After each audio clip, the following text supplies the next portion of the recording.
Assalamualaikum warahmatullahi wabarakatuh.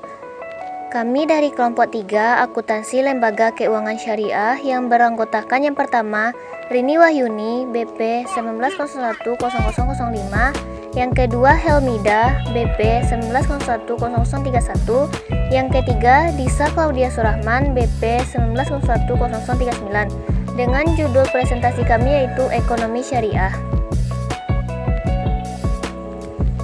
Perbedaan ekonomi syariah dan ekonomi konvensional. Dilihat perbedaannya dari segi definisi, ekonomi konvensional adalah teori ekonomi kaitannya dengan kebebasan, bergerak ke arah menuju pasar bebas dan sistem ekonomi berpaham perdagangan bebas dalam era globalisasi yang bertujuan menghilangkan kebijakan ekonomi proteksionisme. Sedangkan ekonomi syariah merupakan ilmu pengetahuan yang berupaya untuk memandang, meninjau, meneliti, dan akhirnya menyelesaikan permasalahan-permasalahan ekonomi dengan cara yang islami. Perbedaannya dari sumber dana, ekonomi syariah, Al-Quran dan Sunnah Nabi. Sedangkan sumber dana dari ekonomi konvensional mengacu pada hal-hal yang bersifat positivity. Berdasarkan tujuan, ekonomi syariah mencapai falah di dunia dan akhirat, mencapai kesejahteraan dan keadilan bagi rakyat. Sedangkan tujuan dari ekonomi konvensional mengacu pada hal-hal yang bersifat positivity. Perbedaan dari segi kepemilikan, ekonomi syariah, sumber kekayaan yang kita miliki adalah titipan Allah Subhanahu wa Ta'ala. Sedangkan kepemilikan ekonomi konvensional, setiap pribadi dibebaskan untuk memiliki semua kekayaan yang diperolehnya. Perbedaan dari segi keuntungan, ekonomi syariah bagi hasil pengambilan keuntungan dari presentase pendapat. Sedangkan ekonomi konvensional dari bunga pengambilan keuntungan dari presentase modal. Perbedaan dari prinsip ekonomi syariah berprinsip pada konsep scarcity, sedangkan ekonomi konvensional berprinsip pada goal-oriented disiplin.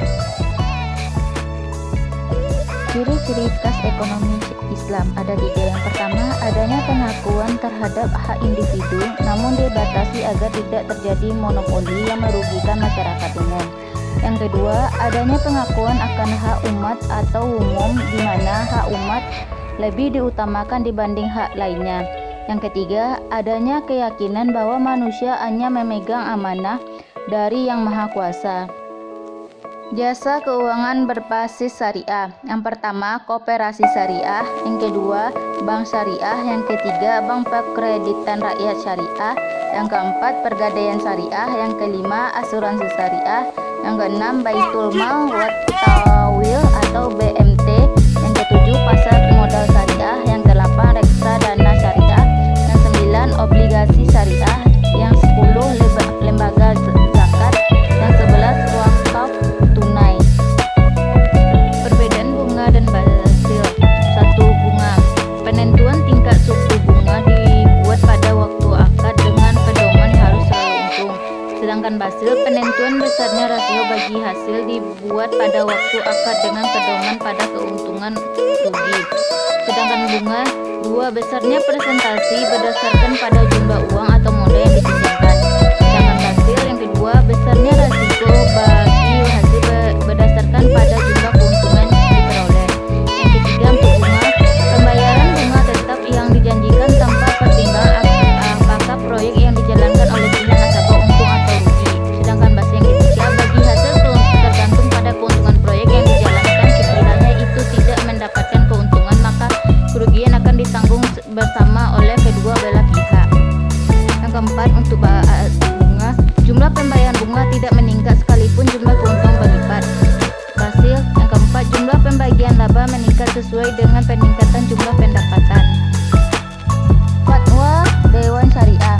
Dewan Syariah Nasional atau Majelis Ulama Islam Islam (DSN MUI) dibentuk dalam rangka mewujudkan aspirasi umat Islam mengenai masalah perekonomian dan mendorong penerapan ajaran Islam dalam bidang perekonomian atau keuangan yang dilaksanakan sesuai dengan tuntutan syariat Islam. Pembentukan DSN MUI merupakan langkah efisien dan koordinasi para ulama dalam menanggapi isu-isu yang berhubungan dengan masalah ekonomi atau keuangan. Akad pada transaksi keuangan syariah. Akad syariah adalah istilah yang digunakan untuk menyebut jenis perjanjian atau kesepakatan dalam transaksi syariah.